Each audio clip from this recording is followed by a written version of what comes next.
உங்க அனைவருக்கும் வணக்கம். இன்னைக்கு நம்ம பார்க்க இருக்கிறது உரிச்சொல், அதாவது லஜக்தீவ். நீங்க யாராவது என் சேனலுக்கு புதியவரா இருந்தா கீழே இருக்கிற சப்ஸ்கிரைப் பட்டனை பிரஸ் பண்ணிட்டு கூடவே பெல் ஐக்கானையும் பிரஸ் பண்ணிடுங்க. அப்பதான் நான் போடுற வீடியோ உங்களுக்கு உடனுக்குடன் கிடைக்கும். உங்களுக்கு இந்த வீடியோ பிடிச்சதுன்னா உங்க ஃப்ரெண்ட்ஸுக்கும் உங்களுக்கு தெரிஞ்சவங்களுக்கும் ஷேர் பண்ணுங்க. மறக்காம சப்ஸ்கிரைப் பண்ணி சப்போர்ட் பண்ணுங்க. வாங்க இப்போ நம்ம வீடியோக்குள்ள போகலாம். இன்னைக்கு நம்ம பார்க்க இருக்கிற கிராமர் டாபிக் உரிச்சொல், அதாவது அட்ஜெக்டிவ். இது பிரெஞ்சில் மிகவும் பயனுள்ள மற்றும் முக்கியமான டாபிக்ல இதுவும் ஒன்று. பிரெஞ்சு எக்ஸாமுக்கு ப்ரிப்பேர் பண்ணுறவங்க கண்டிப்பாக இதை தெரிஞ்சு வச்சிருக்கணும். பொதுவாக பிரெஞ்சு கிராமரில் மொத்தம் 9 வகையான வார்த்தைகளை நீங்க கேள்விப்பட்டிருப்பீங்க. அது என்னன்னா le nom, le pronom, le verbe, l'adjectif, l'article, l'adverbe, la préposition, la conjonction et la interjection. இந்த 9 வகையான வார்த்தைகளை பயன்படுத்தி தான் நாம பிரெஞ்சு வாக்கியத்தை அமைக்க முடியும். இந்த 9 வகையில் le nom, le pronom, le verbe, l'article இந்த 4 பற்றி நாம் ஏற்கனவே வீடியோ போட்டிருக்கோம். அது சம்பந்தமாக சொல்லியிருக்கோம்.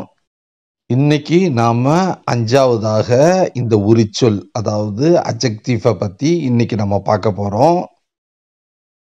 பெயர்ச்சொல், அதாவது நோம், மற்றும் மாற்று பெயரை, அதாவது ப்ரொனோம், சிறப்பிக்க, வரையறுக்க மற்றும் கூடுதலான தகவல்களை அளிக்க நாம் பயன்படுத்தும் வார்த்தையே உரிச்சொல், அதாவது லஜக்டிவ் என்கிறோம். இதை நாம் சிம்பிளாக சொல்கிறதா இருந்தால் பெயர்ச்சொல் மற்றும் மாற்றுப்பெயர், அதாவது நோமு ப்ரொனோமை நாம் ஸ்பெசிஃபிக்காக அதை பற்றி கூடுதலான தகவலை நாம் பெறுற மாதிரி இருந்ததுன்னா அப்போ பயன்படுத்தும் வார்த்தை தான் நாம் அட்ஜெக்டிவ்ன்றோம். இது சம்பந்தமாக நாம் சில உதாரணங்களை பார்க்கும்போது உங்களுக்கு தெளிவாக தெரியும். இது பிரெஞ்சு மொழியில் ஆண்பால் பெண்பாலுக்கு ஏற்ப மாறும் வடிவம் பெற்றது. முதல்ல பிரெஞ்சு மொழியில் மாறும் வடிவம், மாறாத வடிவம் அப்படின்னா இந்த 9க்கு எந்தெந்தது மாறும் வடிவம், மாறாத வடிவம், ஆண்பாலுக்கு பெண்பாலுக்கு ஒருமை பன்மைக்கு எப்படி மாறுது அப்படின்னு முதல்ல நம்ம தெரிஞ்சுக்கணும். இது சம்பந்தமாக நான் வேரியபிள் வேரியபிள்னு ஒரு வீடியோ போட்டிருக்கேன். இது சம்பந்தமாக என்னுடைய 23வது வீடியோவில் நான் தெளிவாக சொல்லியிருக்கேன். வடிவம் மாறக்கூடியதுன்னு நீங்கள் பார்த்தீங்கன்னா le nom, le pronom, l'article, l'adjectif, le verbe, இந்த 5 தான் வடிவம் மாறக்கூடியது. அதாவது ஆண்பாலுக்கு ஒரு வார்த்தை, பெண்பாலுக்கு ஒரு வார்த்தை அப்படின்னு ஒரே வார்த்தை 2த்துக்கும் மாறி சொல்லக்கூடிய வடிவம் பெற்றது இது. இதில் நான் சொல்கிற ஒரே வார்த்தைன்றது தமிழில் ஒரு வார்த்தையை நம்ம எடுத்துக்கிட்டோன்னா அதை பிரெஞ்சில் சொல்லும் பொழுது இந்த 5க்கும் ஆண்பாலுக்கு ஒரு வார்த்தையாகவும் பெண்பாலுக்கு ஒரு வார்த்தையாகவும் அல்லது அதனுடைய முடிவில் எழுதுகிற ஒரு எழுத்து மட்டும் மாறி இருக்கலாம். இந்த 5ஐயும் தவிர மீதி இருக்கிற 4 நீங்கள் பார்த்தீங்கன்னா நாம் எடுத்துக்கிற ஒரு வார்த்தையானது ஆண்பாலுக்கும் பெண்பாலுக்கும் ஒரே வார்த்தையாக தான் பயன்படுத்துகிற மாதிரி இருக்கும். இந்த வித்தியாசத்தை நீங்கள் தெரிஞ்சுக்கிட்டால் தான் பிரெஞ்சு வாக்கியத்தை எளிமையாக அமைக்கலான்றதுக்காக தான் நான் மறுபடியும் உங்களுக்கு நான் சொல்கிறேன். அட்ஜெக்டிவ்ல அடுத்தது நாம் தெரிஞ்சுக்கிறது என்னன்னா, இந்த வார்த்தையை பெயர்ச்சொல் மற்றும் மாற்று பெயர், அதாவது நோமுக்கும் ப்ரொனோமுக்கும் முன்னாடியோ அல்லது பின்னாடியோ இதை பயன்படுத்தலாம்.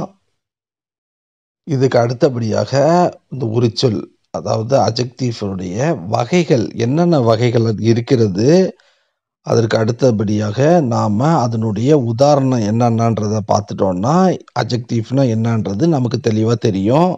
வாங்க நாம இந்த உரிச்சொல்லுடைய வகைகள் என்னென்னன்றத பார்க்கலாம். பிரெஞ்சு மொழியில் உரிச்சொல்லை 7 வகைகளாக பிரிக்கலாம். அவைகளானவன: type d'adjectif, முதலாவது l'adjectif qualificatif பண்பு உரிச்சொல், இரண்டாவது l'adjectif possessif உடைமை உரிச்சொல், மூணாவது l'adjectif démonstratif சுட்டு உரிச்சொல், நான்காவது l'adjectif indéfini பொது உரிச்சொல், ஐந்தாவது l'adjectif interrogatif வினா உரிச்சொல், ஆறாவது l'adjectif relatif சார்ந்த அல்லது சம்பந்த உரிச்சொல், ஏழாவது l'adjectif numéro எண் உரிச்சொல். இந்த 7 வகையில 2வதா இருக்கக்கூடிய l'adjectif possessif அதாவது உடைமை உரிச்சொல்ல பத்தி ஏற்கனவே நம்ம வீடியோ போட்டிருக்கோம். மீதம் உள்ள வகைகள் சம்பந்தமா நான் விரைவில் வீடியோ போடுறேன். இப்ப நாம நோமுக்கு முன்னாடி அட்ஜெக்டிவை எவ்வாறு பயன்படுத்துறதுன்றதையும், நோமுக்கு அப்புறம் எவ்வாறு அட்ஜெக்டிவை பயன்படுத்துறதுன்றத பத்தியும், ப்ரோனோம்ல எவ்வாறு நாம அட்ஜெக்டிவை பயன்படுத்துறோன்றத பத்தியும், இது இல்லாம பொதுவாக அட்ஜெக்டிவ்க்கு உதாரணம் எப்படி வருதுன்றத பத்தியும் நாம இப்ப பார்க்கலாம். l'adjectif avant le nom பெயர் சொல்லுக்கு முன் உரிச்சொல் வருதல். un grand nom ஒரு பெரிய அல்லது உயரமான ஆண். இதுல un grand nom ஆன்றது ஆர்டிக்கல், கிரான்றது அட்ஜெக்டிவ், ஓம்ன்றது நோம். இதுல ஆண் என்பது பெயர் சொல்லு. இந்த ஆணை சிறப்பிக்கிற அல்லது கூடுதல் தகவலை பெறக்கூடிய வார்த்தைகளானவன. இந்த ஆண் உயரமா இருக்கலாம், இல்லது குட்டையா இருக்கலாம், திறமையான ஆளா இருக்கலாம், அல்லது தைரியமான ஆளா இருக்கலாம், இல்லது கோழையான ஆளா இருக்கலாம். இது சம்பந்தமா சிறப்பிக்கிற வார்த்தையை தான் நாம உரிச்சொல் அதாவது அட்ஜெக்டிவ் அப்படின்னு நம்ம சொல்றோம். une grande femme ஒரு பெரிய அல்லது உயரமான பெண். இந்த 2 வாக்கியத்திலையும் உள்ள வித்தியாசம் என்னன்னா, மொதல் வாக்கியத்து மஸ்குலான் அதாவது ஆண்பாலு ஒருமை செங்குலியே, ரெண்டாவது ஃபெமினா சங்கிலியே, ஓம்ன்றது ஆண்றது மஸ்குலனுக்குள்ள வார்த்தை, ஃபேம்ன்றது பெண்ணுன்றது பெண்பாலுக்குள்ள வார்த்தை. இது சிங்குலர் அதாவது ஒருமையை சொல்லக்கூடியது. இதுல கிராந்துன்னு சொல்லக்கூடிய வார்த்தை உரிச்சொல் அதாவது அட்ஜெக்டிவான வார்த்தை. இது ஃபெமினாவுக்கு வரும்போது என்ற வார்த்தையோட முடியுது. மூணாவது தே கிராந்து ஓம் இது மஸ்குலன் புளூரியலு. இதற்கு தமிழ் அர்த்தம் சில பெரிய அல்லது உயரமான ஆண்கள். நாலாவது வாக்கியத்துல தே கிராந்து ஃபெம் ஃபெமினா புளூரியலு சில பெரிய அல்லது உயரமான பெண்கள். இதுல மூணாவது நாலாவது உள்ள வாக்கியத்தை நம்ம பார்த்தா புளூரியல் அதாவது பன்மைகள் சம்பந்தமா உள்ளது. இதுக்கு அட்ஜெக்டிவ்ல எண்டுல பார்த்தீங்கன்னா எஸ்ல முடியுது. இந்த ஒரே வார்த்தை 4 வாக்கியத்திலையும் எவ்வாறு பயன்படுதுன்றத நாம இப்ப பார்த்தோம். இது பெயர் சொல்லுக்கு முன் உரிச்சொல் வருதலுக்கான உதாரண வாக்கியங்களாகும். அடுத்தது l'adjectif après le nom பெயர் சொல்லுக்கு பின் உரிச்சொல் வருதல். un homme intelligent masculin singulier ஒரு புத்திசாலி ஆண். une femme intelligente féminin singulier ஒரு புத்திசாலி பெண். des hommes intelligents masculin pluriel சில புத்திசாலி ஆண்கள். des femmes intelligentes féminin pluriel சில புத்திசாலி பெண்கள். இதுல நோமு, ஃபேமுன்றது பெயர் சொல்லு. இன்டெலிஜென்ட்ன்றது புத்திசாலி என்பது ஒரு மனிதனுக்கு உரிய பண்பை சிறப்பிக்கிறது. அதாவது நோம சிறப்பிக்கிற வார்த்தைன்றதுனால இதை நாம அட்ஜெக்டிவ் அப்படின்னு சொல்றோம். இந்த இன்டெலிஜென்ட் என்ற அட்ஜெக்டிவ் வார்த்தை சங்கிலியே மஸ்குலனுக்கு, சங்கிலியே ஃபெமினாவுக்கு, புளூரியே மஸ்குலனுக்கு, புளூரியே ஃபெமினாவுக்கு எப்படி வருதுன்றத இப்ப நீங்க பார்த்திருப்பீங்க. பொதுவாக நம்ம பயன்படுத்துற இந்த உரிச்சொல் வார்த்தை இந்த 4 வாக்கியத்துக்கும் ஒரே மாதிரி தான் வரும்ன்றது விதி கிடையாது. நான் இதுக்கப்புறம் 2த்துக்கும் தனித்தனியா விரிவா நான் வீடியோ போடுறேன். நாம இந்த வீடியோல அட்ஜெக்டிவ்னா என்ன? அது எப்படி பயன்படுகிறது என்பது தான் நம்ம பார்த்துக்கிட்டு இருக்கோம். நாம அடுத்தது மாற்று பெயர் சொல்லுக்கான உரிச்சொல். அதாவது ப்ரொனோமுக்கான அட்ஜெக்டிவ் எப்படி வருதுன்றத நாம இப்ப பார்க்கலாம். இதுல ப்ரொனோன்றது ஜே, டி, இல், எல், நு, உ, இல், எல்.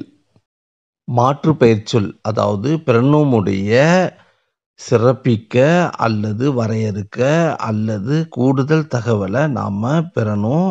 அப்படின்ற பட்சத்துல இப்ப ப்ரொனோம்ல எப்படி அட்ஜெக்டிவ் வார்த்தை வருதுன்றத இப்ப நம்ம பார்க்கலாம்.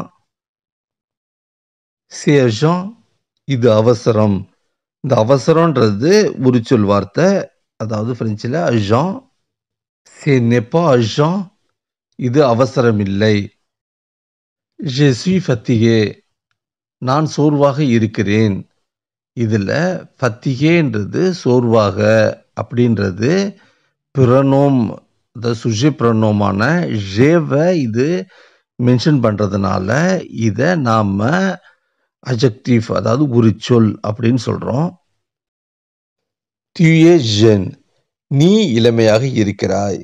இதுல இளமைன்றது யார் இருக்கிறான்னு பார்த்தா நீ என்ற ப்ரொனோம் வர்றதுனால இதுல அட்ஜெக்டிவ் jeune என்ற வார்த்தை வருது. Il est beau.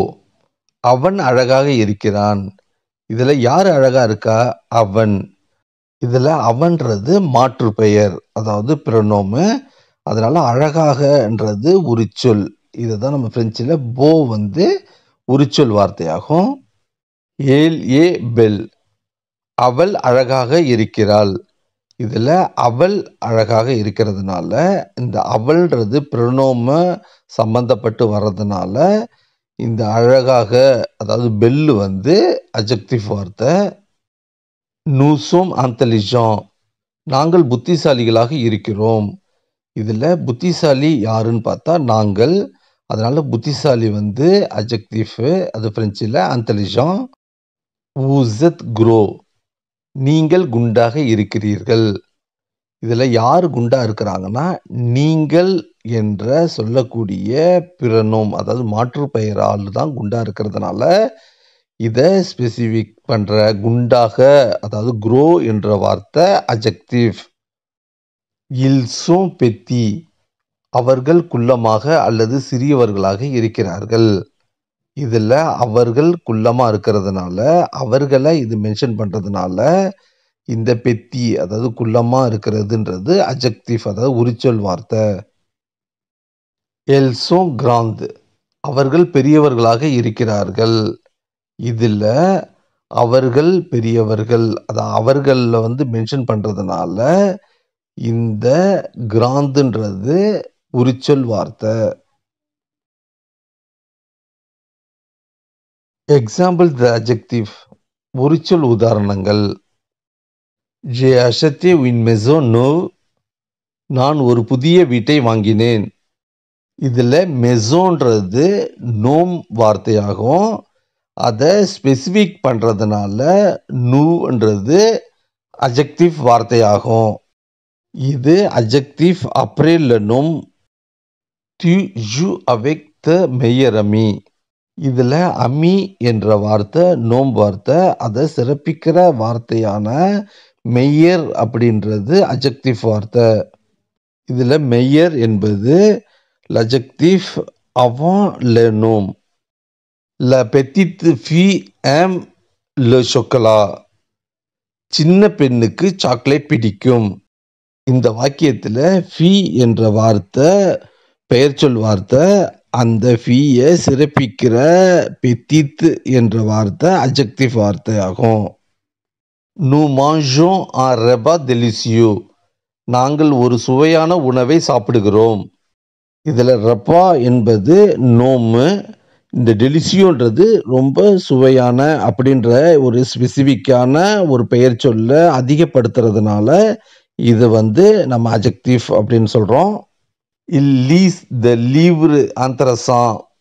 அவர்கள் சுவாரஸ்யமான சில புத்தகங்களை படித்தார்கள். இதில் லீவ்ருன்றது நோமு, அதாவது புத்தகம் எப்படி இருக்கு, சுவாரஸ்யமா இருக்கு, அதனால அது கூடுதலா நம்ம நோமை பத்தி சொல்றதுனால இந்த ஆந்தரசான்றது அட்ஜெக்டிவ் வார்த்தை. உங்க அனைவருக்கும் வணக்கம். நாம் அடுத்தது பார்க்க போறது லேஸ் அட்ஜெக்டிவ் பொசசிவ். அட்ஜெக்டிவ் பொசசிவ்ன்றது ஆக்சுவலாக இது என்னுடையது, இது உன்னுடையது, அவனுடையது, அவளுடையது, நம்முடையது, உங்களுடையது, அவர்களுடையது அப்படின்னு சொல்கிறது தான் நம்ம அட்ஜெக்டிவ் பொசசிவ்னு சொல்கிறோம். இந்த அட்ஜெக்டிவ் பொசசிவ் எல்லா சப்ஜெக்ட்டுக்கும் என்னென்ன வருன்றதை நம்ம டேப்லர் காலம் போட்டு நான் இதை எக்ஸ்பிளைன் பண்ணியிருக்கேன். வாங்க இப்போ அதை நம்ம பார்க்கலாம். அதாவது ஜே மோ எனது என்னுடையது, தீக்கு தோ உனது உன்னுடையது, இல் அதாவது சோ அவனது அவனுடைய அதனுடைய, நூ அப்படின்றது நோத்திரு நமது எங்களது, ஊன்றது ஓத்திரு உமது உங்களது, ஏல் லர் அவர்களது அவைகளின், இதெல்லாம் மஸ்குலனுக்கு வரும்.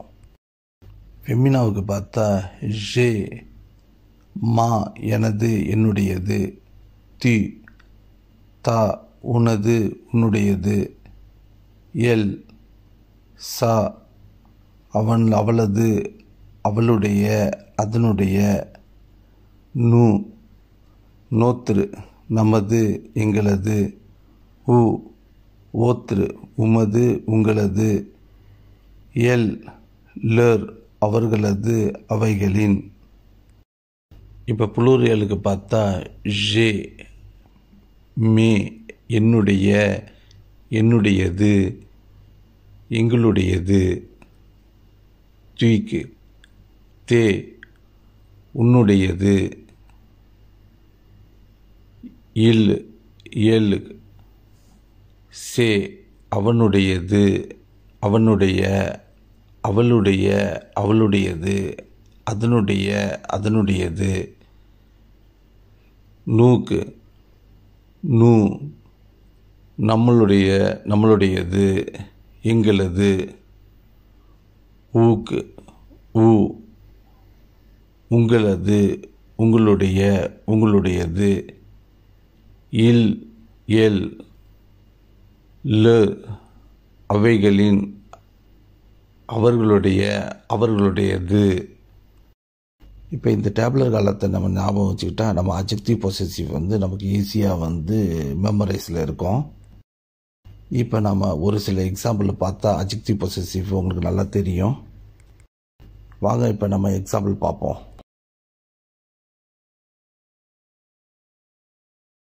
இப்போ நம்ம ஜேவுக்கு எக்ஸாம்பிள் பார்ப்போம். J un sac, c'est mon sac. நான் ஒரு பை வைத்திருக்கிறேன், அது என் பை அல்லது அது என்னுடைய பை. இப்போ நம்ம பார்த்தது மஸ்குலனுடைய எக்ஸாம்பிள். சாக்குன்றது ஒரு மஸ்குலன் வேர்டு, அது சேஞ்ச் ஆகும்போது என்னுடைய பையன்னு சொல்கிறது மோ சாக் அப்படின்றது மாறி வரும். அதுதான் அட்ஜெக்டிவ் பொசசிவ்னு நம்ம சொல்கிறது. இப்போ நம்ம அடுத்த பார்க்க போகிறது ஒரு ஃபெமினாவுக்கு உள்ள ஒரு எக்ஸாம்பிள். ஜே வின் தாப்ளு, சே மா தாப்ளு.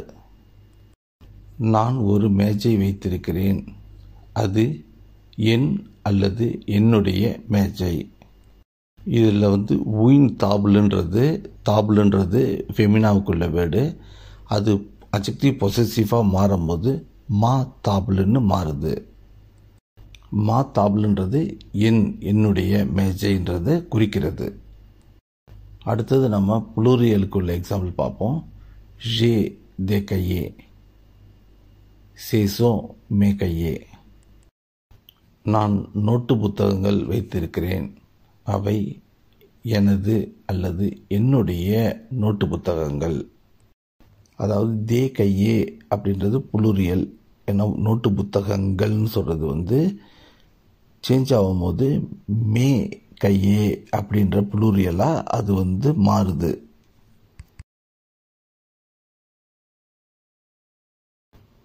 இப்போ நம்ம தீக்கு எக்ஸாம்பிள் பார்ப்போம். தீ வயலம், செத்தம் வயலம். அதாவது நீ ஒரு வயலின் வைத்திருக்கிறாய், அது உனது அல்லது உன்னுடைய வயலின். அடுத்தது நம்ம ஃபெமினாவுக்கு ஒரு எக்ஸாம்பிள் பார்ப்போம். துயா வின் கித்தார், சேத்தா கித்தார். நீ ஒரு கித்தார் வைத்திருக்கிறாய், அது உனது அல்லது உன்னுடைய கித்தார். அடுத்தது புளூரியலுக்கு ஒரு எக்ஸாம்பிள் பார்ப்போம்.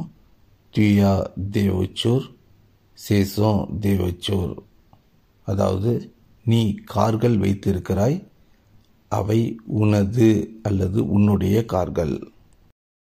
இதில் ஆம்பயலாம் தோவையெல்லாம் மாறுது, வின் கித்தார் தா கித்தார்னு மாறுது, தேவச்சூர்னு மாறுது. இதில்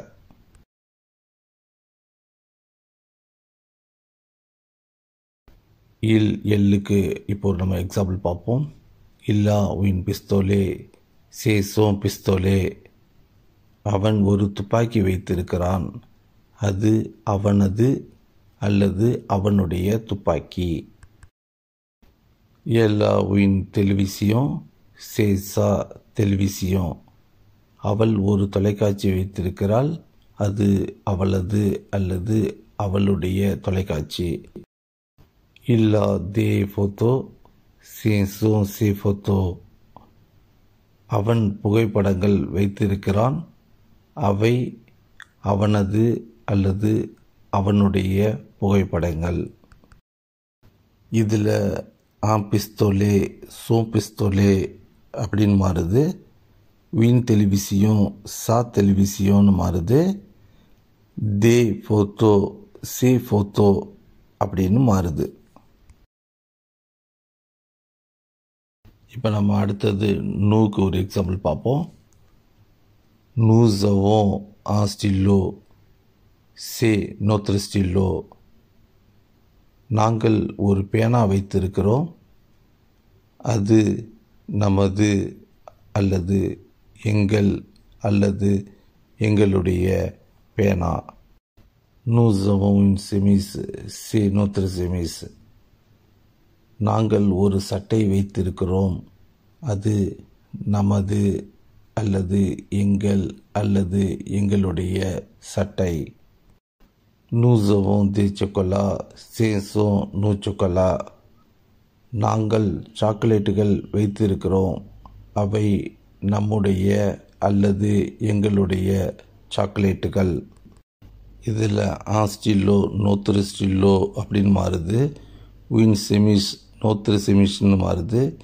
தே சொக்கலா நோ சொக்கலான்னு மாறுது. இதில் ஊக்கு எக்ஸாம்பிள் பார்ப்போம். Vous avez un crayon, c'est votre crayon. நீங்கள் ஒரு பென்சில் வைத்திருக்கிறீர்கள், அது உங்கள் அல்லது உங்களுடைய pencil. Vous avez une pomme, c'est votre pomme. நீங்கள் ஒரு ஆப்பிள் வைத்திருக்கிறீர்கள், அது உங்கள் அல்லது உங்களுடைய apple. Vous avez des ordinateurs, ce sont ஊசோர்தினத்தர் நீங்கள் கணினிகள் வைத்திருக்கிறீர்கள், அவை உங்கள் அல்லது உங்களுடைய கணினிகள். இதில் ஆங்கரையும் ஓத்திருக்கிறையும் அப்படின்னு மாறுது. உயின்போம் ஓத்திருப்போம் அப்படின்னு மாறுது. டேசோர்தினத்தர் ஊசோர்தினத்தர் அப்படின்றது மாறுது. இப்போ நம்ம அடுத்தது இல் எல் புளூரியலுக்கு எக்ஸாம்பிள் பார்ப்போம். இல்ஸோம் ஆ திக்சனர் சேலர் திக்சனர். அவர்கள் ஒரு அகராதி வைத்திருக்கிறார்கள், அது அவர்களுடைய அகராதி. எல்ஸோம் வின் லேம்ப் சே லோர் லேம்ப். அவர்கள் ஒரு விளக்கு வைத்திருக்கிறார்கள், அது அவர்களுடைய விளக்கு.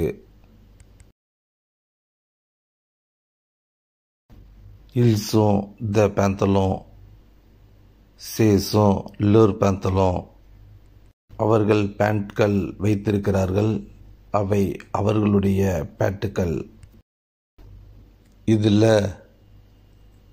திக்ஸ்தனர் லோர் திக்ஸ்தனர் அப்படின்னு மாறுது. வின் லேம்ப் லோர் லேம்ப் அப்படின்னு மாறுது. தே பேந்தலோன் லோர் பேந்தலோன் அப்படின்னு மாறுது. உங்கள் அனைவருக்கும் வணக்கம். இப்போ நம்ம பார்க்குறது ப்ரோனோம். அதாவது லாஸ்ட் டைம் நம்ம ப்ரோனோம்னா என்னென்னு பார்த்துருக்கோம். அந்த ப்ரோனோமில் பல டைப்புகள் நம்ம ஏற்கனவே லாஸ்ட் கிளாஸில் நம்ம பார்த்துருக்கோம். அதில் ஃபஸ்ட்டு ப்ரோனோம் பர்சனலில் சுஜேன்னு ஒன்று நம்ம பார்த்துருக்கோம். அப்போ அதை தான் நம்ம பார்க்க போகிறோம். ஆக்சுவலாக சுஜேன்றது நம்ம இங்கிலீஷில் சப்ஜெக்ட் சொல்கிறது, அதாவது தமிழில் எழுவாயின்னு அதை சொல்லுவாங்க. இப்போ நம்ம தன்மை ஒருமை, அதாவது ஃப்ரெஞ்சில் பிரிமியர் பர்சன் சங்கிலியே, தன்னை பற்றி என ஒருமையில் கூறினால் தன்மை ஒருமை என்று பெயர். அதுக்கு எடுத்துக்காட்டு நான், அதாவது ஃப்ரெஞ்சில் ஜே என்று கூறுவது தன்மை ஒருமையாகும். தன்மை பன்மை அப்படின்னா பிரிமியர் பர்சன் ப்ளூரியல், தன்னை பற்றி என பன்மையில் கூறினால் தன்மை பன்மை என்று பெயர். எடுத்துக்காட்டாக நாங்கள், அதாவது ஃப்ரெஞ்சில் நூ என்று கூறுவது தன்மை பன்மையாகும். இதில் பிரிமியர் பர்சன்றது பேசுகிற ஆளுங்களுக்கு சிங்குலருக்கும் ப்ளூரலுக்கும் இதில் சொல்கிறது தான் தன்மை ஒருமை தன்மை பன்மைன்றது நம்ம சொல்கிறோம். இப்போ நம்ம முன்னிலை ஒருமை, அதாவது தோசியம் பர்சன் சங்கிலியே, தனக்கு எதிரில் உள்ளவர்களை பற்றி ஒருமையில் பேசினால் முன்னிலை ஒருமை என்று பெயர். எடுத்துக்காட்டாக நீ டி என்று கூறுவது முன்னிலை ஒருமையாகும். முன்னிலை பன்மை என்பது தோசியம் பர்சன் ப்ளூரியல், தனக்கு எதிரில் உள்ளவர்களை பற்றி பன்மையில் பேசினால் முன்னிலை பன்மை என்று பெயர். எடுத்துக்காட்டாக நீங்கள் உ என்று கூறுவது முன்னிலை பன்மையாகும். அதாவது முன்னிலை அப்படின்னா, அதாவது செகண்ட் பர்சன்றது பேசுகிறவங்களுக்கு எழுத்தாப்பில் இருந்துட்டு நீங்கள் நீ அப்படின்னு நம்ம சொல்கிறது தான் முன்னிலை தன்மைன்றது நம்ம சொல்கிறோம். அதாவது மூன்றாவது ஸ்டேஜ் படர்க்கை ஒருமை, அதாவது த்ரோசியம் பர்சன். இந்த சூழலில் இல்லாத வேறு ஒருவரை பற்றி ஒருமையில் பேசினால் படர்க்கை ஒருமை என்று பெயர். எடுத்துக்காட்டாக அவன் அவள், பிரெஞ்சில் இல் எல் என்று கூறுவது படர்க்கை ஒருமையாகும். படர்க்கை பன்மை என்பது த்ரோசியம் பர்சன் ப்ளூரியல், இந்த சூழலில் இல்லாத வேறு ஒருவரை பற்றி பன்மையில் பேசினால் படர்க்கை பன்மை என்று பெயர். எடுத்துக்காட்டாக அவர்கள், பிரெஞ்சில் இல், அதில் ஆண் பெண் இருவரும் சேர்ந்து தான் இல்னு நம்ம சொல்கிறோம். அண்டு எல், எல் எதுக்கு யூஸ் பண்ணுறாங்கன்னா பெண்கள் மட்டும் இருக்கிறதுக்காக யூஸ் பண்ணுறது என்று கூறுவது படர்க்கை பன்மையாகும். அதாவது படர்க்கை அப்படின்றது த்ரோசியம் பர்சன், அதாவது நம்ம பேசுகிற நாம் எழுத்தாப்பில் இருக்கிற ஆளை தவிர்த்து வேறொரு இடத்துல, அதாவது அந்த அட் ப்ரெசண்ட் எழுத்தாப்புல இல்லாமல் இருக்கிறவங்கள நம்ம சொல்கிறதுக்காக யூஸ் பண்ணுற வார்த்தை தான் நம்ம வந்து படற்கைன்னு நம்ம சொல்கிறோம். இதை தான் நம்ம டேபிளர் காலத்தில் இப்போ சொல்லியிருக்கிறோம். ப்ரீமியர் பர்சன் சாங்குலியே ஜே, ப்ரீமியர் பர்சன் புளூரியே நூ, தோசியம் பர்சன் சாங்குலியே டி, deuxième personne pluriel ou troisième personne singulier il, elle, troisième personne pluriel il, elle.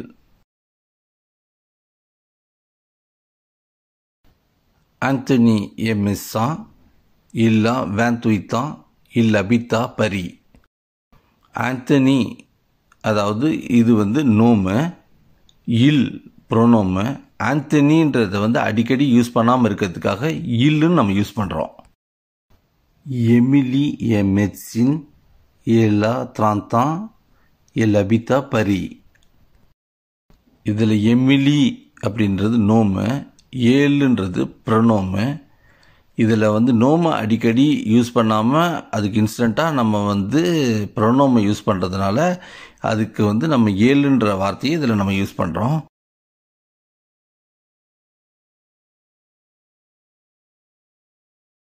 உங்கள் அனைவருக்கும் வணக்கம். இன்னைக்கு நம்ம பார்க்க இருக்கிறது லட்வெர்ப், அதாவது வினை உரிச்சொல். நீங்கள் யாராவது என் சேனலுக்கு புதியவராக இருந்தால் கீழே இருக்கிற சப்ஸ்கிரைப் பட்டனை ப்ரெஸ் பண்ணிவிட்டு கூடவே பெல் ஐக்கானையும் ப்ரெஸ் பண்ணிவிடுங்க. அப்போ தான் நான் போடுற வீடியோ உங்களுக்கு உடனுக்குடன் கிடைக்கும். வாங்க இப்போ நம்ம வீடியோக்குள்ளே போகலாம். இன்னைக்கு நம்ம பார்க்க இருக்கிற தலைப்பு அட்வெர்பு, அதாவது வினை உரிச்சொல். இதுக்கு முன்னாடி நாம் பார்த்தது வந்து அட்ஜெக்டிவ், அதாவது பெயர் உரிச்சொல். பொதுவாக பெயர் உரிச்சொல் என்பது கொஞ்சம் எளிமையான ஒன்று. அதை விட கொஞ்சம் கஷ்டமாக இருக்கும் இந்த அட்வெர்பு, அதாவது இந்த வினை உரிச்சொல். ஏன் நான் அதேமாரி சொல்கிறேன்னா, அட்ஜெக்டிவ்ல வந்து நவுனை சிறப்பிக்கிறதுக்காக பயன்படுத்துகிற வார்த்தை. அந்த நவுனை வந்து ஆண்பால் பெண்பாலுக்கு ஏற்றவாறு அட்ஜெக்டிவ் வந்து ஆண்பாலுக்கு ஒரு பேராகவும் பெண்பாலுக்கு ஒரு பேராகவும் இருக்குன்றது போன வீடியோவில் நான் சொல்லியிருக்கேன். இதுலேருந்து உங்களுக்கும் அது தெரிஞ்சிருக்கும். இந்த அட்வெர்பும் ஒன்றும் பெரிய கஷ்டம் கிடையாது. நீங்களே பார்க்க போகிறீங்க. இந்த வீடியோ முடிவில் வந்து உங்களுக்கு அட்வெர்புன்றது ரொம்ப எளிமையாக இருக்குன்றதை நான் நம்புகிறேன். பொதுவாக ஒரு வாக்கியத்தில் மிகவும் முக்கியமானது ஒன்றுன்னு நம்ம தெரிஞ்சு வச்சுக்க வேண்டியது என்னன்னா, l'article, les noms, les verbes, l'adjectif, l'adverbe, preposition. இப்போ நான் சொன்னது எல்லாமே ஒரு வாக்கியத்தை அமைக்கிறதுக்கு மிகவும் இன்றியமையாத ஒன்று. அந்த வரிசையில் நாம் இன்னைக்கு பார்க்க போகிறது அட்வெர்பு, அதாவது வினையுரிச்சொல். பொதுவாக வினைச்சொல்லை, அதாவது வெர்பை சிறப்பிக்க, வரையறுக்க மற்றும் கூடுதலான தகவலை அளிக்க, மேலும் வினைச்சொல்லின் பொருளை முற்று பெற வைக்க நாம் பயன்படுத்தும் வார்த்தையே வினையுரிச்சொல், அதாவது லட்வெர்ப் என்கிறோம். இதிலிருந்து நாம் தெரிஞ்சுக்கிறது என்னன்னா, அட்வெர்பு, அதாவது வினையுரிச்சொல் என்பது வினைச்சொல்லை சிறப்பிக்கிற வார்த்தை தான் அட்வெர்பு, அதாவது வினையுரிச்சொல். இது பெரும்பாலும் வினைச்சொல்லை சிறப்பிக்க பயன்படுத்தப்பட்டாலும் சில சமயங்களில் சில வகையான சொற்களுக்கு மற்றும் வாக்கியத்திற்கு, உதாரணத்திற்கு அட்வெர்பு, அட்ஜெக்டிவ் மற்றும் ஃப்ரேஸ், கூடுதலான தகவல்களை அளிக்க இந்த வினையுரிச்சொல்லை பயன்படுத்துகிறோம். இதிலிருந்து அட்வெர்புன்றது வெர்புக்கு மட்டும் ஸ்பெசிஃபை பண்ணுறது கிடையாது, அட்ஜெக்டிவ்க்கும் ஸ்பெசிஃபை பண்ணோம், அட்வெர்புக்கே அட்வெர்பு ஸ்பெசிஃபை பண்ணோம், ஒரு வாக்கியத்துக்கு அதாவது ஃப்ரேஸுக்குமே வந்து ஒரு அட்வெர்பு ஸ்பெசிஃபை பண்ணோம். எவ்வளவுக்கு அதிகமாக நாம் இந்த கான்செப்டை புரிஞ்சுக்கிறோமோ அப்போ நமக்கு அட்வெர்பு ஒரு பெரிய பிரச்சனை கிடையாது. நான் முதல்ல சொன்னது போல் இந்த வீடியோ முடியறதுக்குள்ள உங்களுக்கு அட்வெர்புனா என்னன்றது உங்களுக்கு தெளிவாக புரியும். நான் ஏற்கனவே சொன்னது போல வினையுரிச் சொல்லை சிறப்பிக்க, கூடுதலான தகவலை அளிக்க, பொருளின் அர்த்தத்தை மாற்ற மற்றும் பொருளை முற்று பெற வைக்க நாம் வினையுரிச் சொல்லை பயன்படுத்துகிறோம்.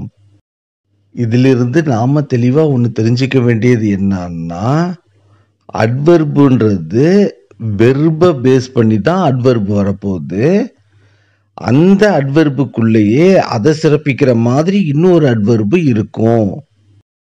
அடுத்தது உரிச்சொல்லை, அதாவது லஜெக்டிஃபை சிறப்பிக்க, வரையறுக்க, கூடுதலான தகவலை அளிக்க, பொருளின் அர்த்தத்தை மாற்ற மற்றும் பொருளை முற்று பெற வைக்க வினையுரிச் சொல்லை, அதாவது அட்வெர்பை பயன்படுத்துகிறோம். ஏற்கனவே சொன்னது போல இந்த அட்ஜெக்டிவ் அப்படின்றது நோம், அதாவது பெயர் சொல்ல சிறப்பிக்கிறதுக்காக தான் நாம் அட்ஜெக்டிவை பயன்படுத்துகிறோம், அதாவது உரிச்சொல்லை பயன்படுத்துகிறோம். இந்த உரிச்சொல்லுக்கு சிறப்பிக்கிறதுக்காக அந்த வாக்கியத்திலே அட்வெர்பும் வரும். வாக்கியத்தை சிறப்பிக்க, கூடுதலான தகவலை அளிக்க, பொருளை முற்று பெற வைக்க நாம் வினையுரிச் சொல்லை பயன்படுத்துகிறோம். இதிலிருந்து ஒரு வாக்கியத்துக்கே ஒரு அட்வெர்பு வரும்ன்றது தான் இதனுடைய அர்த்தம். இதை தான் நாம் adverb verb, adverb adverb, adverb adjective, adverb phrase அப்படின்ற 4 பிரிவாக இதை நம்ம பிரித்து சொல்கிறோம். இந்த 4த்தையும் நான் உதாரணம் மூலயமா சொல்லியிருக்கேன். அதை நம்ம பார்க்கும் பொழுது உங்களுக்கு இந்த 4த்துக்கும் உள்ள வித்தியாசம் புரியும். இப்போ நாம் அட்வெர்பு சம்பந்தமாக சில தகவல்களை நாம் தெரிஞ்சு வச்சுக்க போகிறோம். அது என்னன்றதை இப்போ நம்ம பார்க்கலாம். அதில் முதலாவது நம்ம தெரிஞ்சுக்க வேண்டியது என்னன்னா, வினையுரிச் சொற்கள் தனி சொற்களாகவோ அல்லது ஒன்றுக்கு மேற்பட்ட சொற்கள் சேர்ந்து கூட்டு சொற்களாகவோ இருக்கும். இதிலிருந்து அட்வெர்புன்றது ஒரு தனி சொல்லோ அல்லது 2-3 வார்த்தை சேர்ந்து ஒரு வார்த்தையா அட்வெர்பை நாம் பயன்படுத்துகிற மாதிரி இருக்கும். இது பிரெஞ்சு மொழியில் ஆண்பால் பெண்பாலுக்கு ஏற்ப மாறும் வடிவம் பெறாது. அட்ஜெக்டிவ் தான் நாம் ஆண்பாலுக்கு ஒரு வார்த்தை, பெண்பாலுக்கு ஒரு வார்த்தை அப்படின்றத நம்ம பயன்படுத்துவோம். ஆனால் அட்வெர்பில் அப்படி பயன்படுத்த மாட்டோம். ஒரே சிங்கிள் வேர்டாக தான் பயன்படுத்துவோம். அந்த சிங்கிள் வேர்டுன்றது ஒரு வேர்டாக இருக்கலாம், 2-3 வார்த்தை சேர்ந்து ஒரே வார்த்தையாக தான் அது இருக்கும். பொதுவாக இந்த வார்த்தை வினையுரிச் சொல்லுக்கு அட்வெர்பு முன்போ அல்லது பின்போ நாம் பயன்படுத்துகிறோம். அதன் இடத்தை பொறுத்து அதன் அர்த்தம் மாறுபடும். அதாவது வெர்பு இருக்குன்னா, அதாவது வினைச்சொல் இருக்குன்னா, வினைச்சொல்லுக்கு முன்பும் சில இடத்துல பயன்படுத்துகிற மாதிரி இருக்கும், வினைச்சொல்லுக்கு அடுத்ததும் பயன்படுத்துகிற மாதிரி இருக்கும். இப்போ எக்ஸாம்பிளுக்கு அட்ஜெக்டிவ் நம்ம எடுத்துக்கிறோன்னா, அட்ஜெக்டிவ்க்கு முன்னாடியும் நம்ம பயன்படுத்துகிற மாதிரி இருக்கும், அட்ஜெக்டிவ்க்கு அடுத்தது பயன்படுத்துகிற மாதிரி இருக்கும். அட்வெர்பு ஒன்று எடுத்துருந்தா சில டைம் அட்வெர்புக்கு முன்னாடியும் சில டைமில் வரும், சில டைமில் அட்வெர்புக்கு பின்னாடியும் வரும் அப்படின்றது தான் இதனுடைய அர்த்தம். அது மட்டும் இல்லை, ஒரு வாக்கியத்தில் ஆரம்பத்துலேயும் இந்த அட்வெர்பு வரும், சில டைமில் நடுப்புற வரும், ஒரு வாக்கியத்தில் முடிவில் கூட வரும். பிரெஞ்சு மொழியில் வினையுரிச் சொல்லை 10 வகைகளாக பிரிக்கலாம். அவைகளானவன: முதலாவது அட்வெர்பு த லியூ, இடத்தை குறிக்கும் வினையுரிச் சொல். இரண்டாவது அட்வெர்பு த தாம், காலத்தை குறிக்கும் வினையுரிச் சொல். மூன்றாவது அட்வெர்பு த குவான்டிté, அளவை குறிக்கும் வினையுரிச்சொல். 4வது அட்வர்பு d'interrogatif வினா வினையுரிச்சொல். 5வது அட்வர்பு de manière செயல்முறையை குறிக்கும் வினையுரிச்சொல். 6வது அட்வர்பு d'affirmation உடன்பாட்டை குறிக்கும் வினையுரிச்சொல். 7வது அட்வர்பு de négation எதிர்மறையை குறிக்கும் வினையுரிச்சொல். 8வது அட்வர்பு de doute சந்தேகத்தை குறிக்கும் வினையுரிச்சொல். 9வது அட்வர்பு de relation logique தொடர்பு நிலையை குறிக்கும் வினையுரிச்சொல். 10வது அட்வர்பு d'ordre ஒழுங்குமுறையை குறிக்கும் வினையுரிச்சொல். இந்த 10 வகைக்கும் நான் விரைவில் வீடியோ போடுறதுக்கு முயற்சி பண்ணுறேன். இப்போ நாம் அதற்கான உதாரணங்களை பார்க்கலாம். முதலாவது adverb verb je lis rapidement. இந்த வாக்கியத்தில் லி என்பது வெர்பு, rapidement என்பது அட்வர்பு. நான் விரைவாக படிக்கிறேன். படிக்கிறேன் என்பது ஒரு வினைச்சொல்லு. எப்படி படிக்கிறோம் அப்படின்ற படிக்கிறது சம்பந்தமாக நமக்கு சிறப்பிக்கிறதுனால விரைவாக என்ற வார்த்தையை பயன்படுத்துறதுனால இந்த விரைவாக என்பதற்கு அட்வர்பு என்று பெயர். இதிலிருந்து நான் படிக்கிறேன், இந்த படிக்கிறதுன்றது ஒன்று விரைவாக படிக்கிறது, வேகமாக படிக்கிறது, மெதுவாக படிக்கிறது, இது எல்லாமே அட்வர்பு அதாவது வினையுரிச்சொல். அடுத்தது tu parles beaucoup. இதில் parle என்பது வெர்பு, beaucoup என்பது அட்வர்பு. நீ நிறைய அல்லது அதிகமாக பேசுகிறாய். பேசுறதுன்றது ஒரு வெர்பு. எப்படி பேசுறது? நிறைய அல்லது அதிகமாக அப்படின்னு சொல்றது அட்வர்பு. il mange peu. இதில் mangeன்றது வெர்பு, பேன்றது அட்வர்பு. அவர் சாப்பிடுகிறார். எவ்வளோ சாப்பிட்றாரு? கொஞ்சமாக சாப்பிட்றாரு. அதனால கொஞ்சமான்றது adverb. je n'ai jamais mangé de pizza. இதில் ஏ மாங்கேன்றது பசை கம்போசையுடைய வெர்பு, ஜமேன்றது அட்வர்பு. நான் ஒருபோதும் பீஸா சாப்பிட்டதில்லை. il ira dehors. இரான்றது வெர்பு, தோர்ன்றது அட்வர்பு. அவர் வெளியே செல்வார். இந்த செல்வார்ன்றது வினைச்சொல்லு. எங்கே செல்வார்? உள்ள செல்வாரா வெளியே செல்வாரா? அந்த செல்வார்ன்ற வினைச்சொல்ல சார்ந்து வர்றதுனால வெளியே என்பது வினையுரிச்சொல். je vous ai souvent dit. ஏ தீன்றது பசை கம்போசே வெர்பு, சுவான்றது அட்வர்பு. நான் அடிக்கடி உங்களுக்கு சொல்லியிருக்கிறேன். இந்த சொல்லி இருக்கிறத எவ்வளவுன்னா அடிக்கடின்ற வார்த்தை பயன்படுத்துறதுனால இந்த அடிக்கடின்றது அட்வர்பு. எல் பர்ல் பியா. இல்லை பர்லுன்றது வெர்பு, பியான்றது அட்வர்பு. அவள் நன்றாக பேசுகிறாள். பேசுறதுன்றது வினைச்சொல்லு. எப்படி பேசுகிறாங்க? ஒன்று நல்லா பேசணும், இல்லை நல்லா பேசலை அப்படின்றது. அதனால நன்றாகன்றது adverb. nous sortons toujours avec nous amis. இதில் சொர்த்தோன்றது வெர்பு, அதை சார்ந்து துஜூர்ன்றது அட்வர்பு.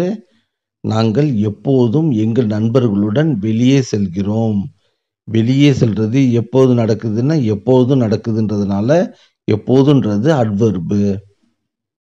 இப்போ சொன்ன சில உதாரணங்கள் மூலயமாக உங்களுக்கு அட்வர்புக்கு வெர்பு எப்படி வந்திருக்குன்றது நீங்கள் தெரிஞ்சிருந்திருப்பீங்க.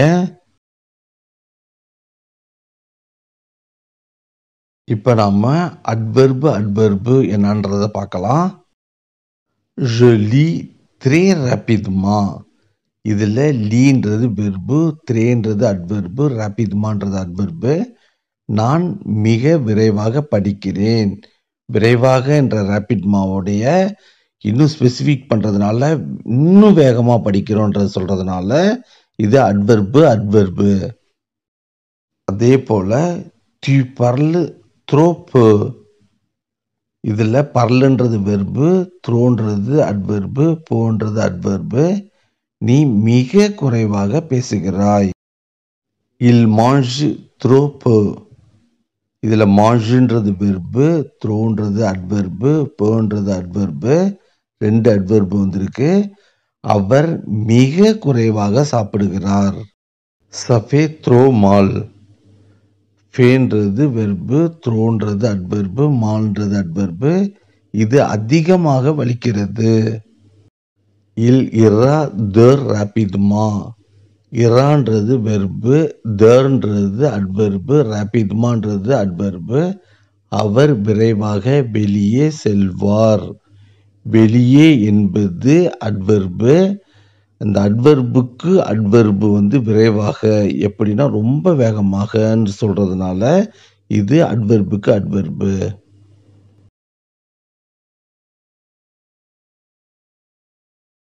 இப்போ நாம அட்வெர்பு அட்ஜெக்டிவ் உதாரணம் என்னன்றதை பார்க்கலாம். tu es très gentil. இதில் ஜாந்தில்ன்றது அட்ஜெக்டிவ். எப்படி இது அட்ஜெக்டிவ் வருதுன்னா, இது சப்ஜெக்டை சிறப்பிக்கிறதுனால இது ஜாந்தில்ன்றது அட்ஜெக்டிவாக வருது. இந்த அட்ஜெக்டிவ்க்கு அட்வெர்பு த்ரேன்றதுனால இதுக்கு தமிழ் அர்த்தம் நீ மிகவும் கனிவானவன். அதாவது நீ கனிவானவன் சொல்கிறத விட மிகவும் என்ற அட்வெர்பை இதில் சேர்றதுனால இது அட்வெர்புக்கு அட்ஜெக்டிவ். அதே போல் c'est trop dangereux. dangerouன்றது அட்ஜெக்டிவ், த்ரோன்றது அட்வெர்பு. இதுக்கு தமிழ் அர்த்தம் இது மிகவும் ஆபத்தானது. c'est une question très difficile. இது டிஃபிசில்ன்றது அட்ஜெக்டிவ், த்ரேன்றது அட்வெர்பு. இது கடினமான, எப்படின்னா மிகவும் கடினமான, அதாவது இது மிகவும் கடினமான கேள்வி. இதிலிருந்து adverb adjective. c'est très bon. இதில் போன்றது அட்ஜெக்டிவ், த்ரேன்றது அட்வெர்பு. இது நன்றாக உள்ளது. எப்படி நன்றாக உள்ளது? மிக நன்றாக உள்ளது. நன்றாக என்ற அட்ஜெக்டிவை மிக என்ற அட்வெர்பு வர்றதுனால இது வந்து adverb adjective. elle est très contente. அவள் மிகவும் மகிழ்ச்சியாக இருக்கிறாள். இதில் மகிழ்ச்சியாக, அதாவது கோந்தோன்றது அட்ஜெக்டிவ், எப்படி இருக்காங்க? மிகவும் மகிழ்ச்சியாக. அதனால த்ரேன்றது அட்வெர்பு. இதிலிருந்து அட்வெர்பு அட்ஜெக்டிவ். இப்போ நம்ம கடைசியாக பார்க்குறது அட்வெர்பு ஃப்ராஸுக்கான உள்ள உதாரணங்கள். soudainement elle est tombée. இதில் அவள் விழுந்தாள். எப்படி விழுந்தாள்? திடீரென்ற soudainement அட்ஜெக்டிவ் வர்றதுனால இது வந்து வாக்கிய அட்வெர்பு, அதாவது வாக்கிய வினை உரிச்சொல். heureusement nous avons bientôt fini. அதிர்ஷ்டவசமாக நாங்கள் விரைவில் முடித்து விட்டோம். இதில் உள்ள ஒரு வாக்கியம் நாங்கள் விரைவில் முடித்து விட்டோம். எப்படி? அதிர்ஷ்டவசமாக என்ற வார்த்தை அட்வெர்பு, ஹeureusement அட்வெர்பு. அதனால் இதை நாம் அட்வெர்பு ஃப்ராஸ்ன்றது நம்ம சொல்கிறோம். je suis allé au parc. நேற்று நான் பூங்காவிற்கு சென்றேன். இதில் உள்ள நான் பூங்காவிற்கு சென்றேன் என்ற ஒரு வாக்கியத்தை இது முழு பெறுவதற்காக நேற்று என்ற வார்த்தை வர்றதுனால இது வந்து adverb ஃப்ராஸ். malheureusement je ne peux pas aller. துரதிர்ஷ்டவசமாக என்னால் செல்ல முடியவில்லை. இதில் என்னால் செல்ல முடியவில்லை என்பது ஒரு வாக்கியம். அதை வந்து முழுமை பெறுறது வந்து துரதிர்ஷ்டவசமாக அப்படின்ற ஒரு வாக்கியத்தை சிறப்பிக்கிறதுனால துரதிர்ஷ்டவசமாக என்பது ஒரு வினையுரிச் சொல். அதாவது மலுருஸ்மான்றது ஒரு அட்வெர்பு. இது ஒரு வாக்கியத்துக்கு வர்றதுனால இது வந்து அட்வெர்பு ஃப்ராஸ் என்று சொல்றோம். எவிதமா ஜெவி கங்கே. இதுல எவிதமான்றது அட்வெர்பு. இதனோட தமிழாக்கம் நிச்சயமாக நான் வெல்வேன். நான் வெல்வேன் என்ப ஒரு வாக்கியத்தை சிறப்பிக்கிறதுக்காக உள்ள வார்த்தை தான் நிச்சயமாக. அதனால இதை நாம அட்வெர்பு ஃப்ராஸ்ன்னு சொல்றோம். என்னால் முடிஞ்ச வரைக்கும் நான் எளிமையான வாக்கியத்தை தான் உதாரணமாக கொடுத்துருக்கேன். உங்கள் அனைவருக்கும் வணக்கம். இன்னைக்கு நாம் பார்க்க இருக்கிறது லா ப்ரிப்போசிஷன், அதாவது முன்னிடைச் சொல். நீங்கள் யாராவது என் சேனலுக்கு புதியவராக இருந்தால் கீழே இருக்கிற சப்ஸ்கிரைப் பட்டனை ப்ரெஸ் பண்ணிவிட்டு கூடவே பெல் ஐக்கானையும் ப்ரெஸ் பண்ணிடுங்க. அப்போ தான் நான் போடுற வீடியோ உங்களுக்கு உடனுக்குடன் கிடைக்கும். வாங்க இப்போ நம்ம வீடியோக்குள்ளே போகலாம்.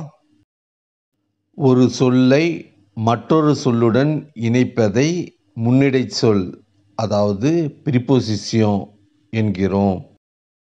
பொதுவாக ஒரு முன்னிடைச் சொல்லை எப்படி சொல்லுவாங்கன்னா, முன்னிடைச் சொல் என்பது ஒரு சொல்லுக்கு முன் வந்து ஒரு அர்த்தத்தை தருமானால் அச்சொல்லே முன்னிடைச் சொல் என்கிறோம். பார்ட்டி டி டிஸ்கோர், அதாவது பார்ட் ஆஃப் ஸ்பீச்சில் மொத்தம் ஃப்ரெஞ்சில் 9 வகை இருக்குது. அதில் ப்ரிப்போசிஷன்றது ரொம்ப முக்கியமான ஒன்று. அந்த 9 என்னன்னா, le nom, le pronom, le verbe, l'adjectif, l'article, l'adverbe, la préposition, la conjonction et l'interjection. ஏன் இதை நான் சொல்கிறேன்னா, இந்த 9 வகையான சொற்களை வச்சு தான் ஒரு ஃப்ரெஞ்சு வாக்கியத்தை நாம் அமைக்க முடியும். இதில் ஒன்று தான் இப்போ நாம் பார்க்க இருக்கிற லா ப்ரிப்போசிஷன்.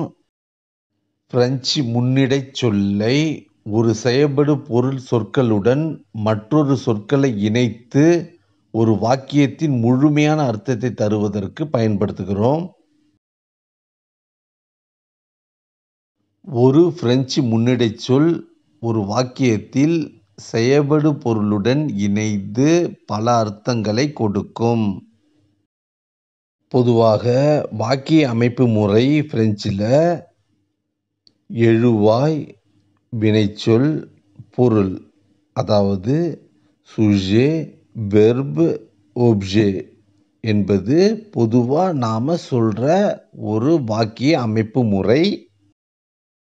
இந்த ஒப்ஜே பொதுவாக ஒப்ஜே டிரெக்ட், ஒப்ஜே அன்டிரெக்ட் அப்படின்னு சில வகைகள் இருக்குது. இதை நம்ம அடுத்தடுத்ததில் பார்க்கலாம். இப்போ நாம் பொதுவாக தெரிஞ்சிக்க வேண்டியது ஒப்ஜே, அதாவது செயல்படு பொருள். இந்த ஒப்ஜே பொதுவாக பெயர் சொல், அதாவது நோமாக தான் இருக்கும். ஒரு நோம், அதாவது பெயர் சொல்லுடன் பல வகையான முன்னிடைச் சொல், அதாவது ப்ரிப்போசிஷன் சேர்ந்து பல வகையான அர்த்தங்களை கொடுக்கும். ஒரு உதாரணங்களை இப்போ நம்ம பார்க்கலாம். இப்போ தம்பி என்ற ஒரு பெயர் சொல், அதாவது நோம் வார்த்தையை ப்ரிப்போசிஷன் சொல் இணைந்து தம்பியை, தம்பிக்கு, தம்பியோடு, தம்பியால், தம்பியுடன், தம்பியிடம் இருந்து, தம்பி உடைய அப்படின்னு பல வகையான அர்த்தங்களை ஒரு நோமோட சேர்ந்து ப்ரிப்போசிஷன் கொடுக்குது. தமிழில் முன்னடை சொற்கள் பெயர் சொல்லுக்கு பின் வரும். பிரெஞ்சு மொழியில் முன்னடை சொற்கள் பெயர் சொல்லுக்கு முன்பு வரும். பிரெஞ்சில் ப்ரிப்போசிஷன் வந்து ஒரு சொற்களாகவோ அல்லது ஒன்றுக்கு மேற்பட்ட சொற்கள் சேர்ந்து கூட்டு சொற்களாகவோ நாம் பயன்படுத்துகிறோம். இதில் து, தான், பர் போன்ற சொற்கள் ஒற்றை சொல் முன்னிடை சொற்களுக்கான உதாரணம். ஜுஸ்கா, ஆக்கஸ் த, ஆ moins de போன்ற வார்த்தைகள் பல வார்த்தைகள் ஒன்று சேர்ந்து ஒரே ப்ரிப்போசிஷனாக பயன்படுத்துகிற வார்த்தைக்கான உதாரணம். பிரெஞ்சு மொழியில் முன்னிடை சொற்களை பயன்படுத்தும் தன்மை மற்றும் இடத்தை பொறுத்து இது 10 வகைகளாக பிரிக்கப்படுகிறது. அவைகள் என்னென்னன்றதை இப்போ நம்ம பார்க்கலாம். La préposition de temps, la préposition de cause, la préposition de conséquence, la préposition de lieu ou espèce, la préposition de but, la préposition de comparaison, la préposition d'opposition, la préposition de manière, la préposition de moyen, la préposition de destination. விரைவில் நான் இந்த வகைகள்னா என்ன, இதை எப்படி பயன்படுத்துறதுன்றதை நான் விரைவில் video போடுறேன். இப்போ நாம் ஒரு ப்ரிப்போசிஷன் வார்த்தை எப்படி வாக்கியத்திற்கு வாக்கியம் வேறுபடுகிறது என்பதை இப்போது நம்ம பார்க்கலாம். இப்போ நாம் த என்ற ப்ரிப்போசிஷனுடைய உதாரணங்களை இப்போது நம்ம பார்க்கலாம். முதலாவது, j'ai travaillé de 15h à 20h. நான் மாலை 3 மணி முதல் இரவு 8 மணி வரை வேலை செய்தேன். இதில் த என்ற ப்ரிப்போசிஷன் வார்த்தைக்கு முதல் என்று அர்த்தம். இப்போ ரெண்டாவது எக்ஸாம்பிளை பார்ப்போம். Il vient de Bordeaux. அவர் பொர்தோவிலிருந்து வருகிறார். இதில் த என்ற ப்ரிப்போசிஷன் வார்த்தை லிருந்து என்று அர்த்தத்தை கொடுக்கிறது. மூன்றாவது உதாரணம், Il a acheté une pomme de 25 centimes. அவர் 25 காசுக்கு ஒரு ஆப்பிள் வாங்கினார். இந்த வாக்கியத்தில் த ப்ரிப்போசிஷன் அதனுடைய அர்த்தத்தை இக்கு என்று கொடுக்கிறது. நான்காவது உதாரணத்தில் La maison de Paul, பவுலின் வீடு அல்லது பவுலினுடைய வீடு. இதில் த என்ற ப்ரிப்போசிஷன் உடைய என்ற அர்த்தத்தை கொடுக்கிறது.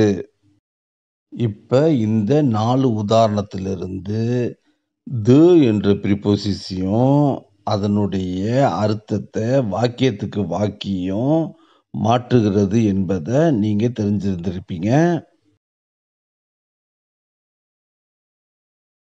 அடுத்தது நாம் ஆ என்ற முன்னிடை சொற்களை பார்க்கலாம். முதலாவது, Il va en classe. அவர் வகுப்புக்கு செல்கிறார். இதில் ஆ என்ற ப்ரிப்போசிஷன் இக்கு என்ற அர்த்தத்தை கொடுக்கிறது. இரண்டாவது, Elle est en colère. அவள் கோபமாக இருக்கிறாள். இதில் ஆ என்ற ப்ரிப்போசிஷன் மாக என்ற அர்த்தத்தை கொடுக்கிறது. மூன்றாவது, Le bus entre en station. Bus நிலையத்திற்குள் நுழைகிறது. இதில் ஆ என்ற ப்ரிப்போசிஷன் இற்குள் என்று அர்த்தத்தை தருகிறது. நான்காவது, Nous sommes en France. நாங்கள் பிரான்சில் இருக்கிறோம். இதில் ஆ என்ற ப்ரிப்போசிஷன் சில் என்ற அர்த்தத்தை கொடுக்கிறது. இப்போ மேலே சொன்ன உதாரணங்களிலிருந்து நீங்கள் ஆ என்ற ஒரு ப்ரிப்போசிஷன் வாக்கியத்திற்கு வாக்கியம் எவ்வாறு வேறுபடுகிறது என்பதை நீங்கள் பார்த்து புரிஞ்சிருந்திருப்பீங்க. அடுத்த ப்ரிப்போசிஷன் தான். அதற்கான உதாரணங்களை இப்போ நம்ம பார்க்கலாம்.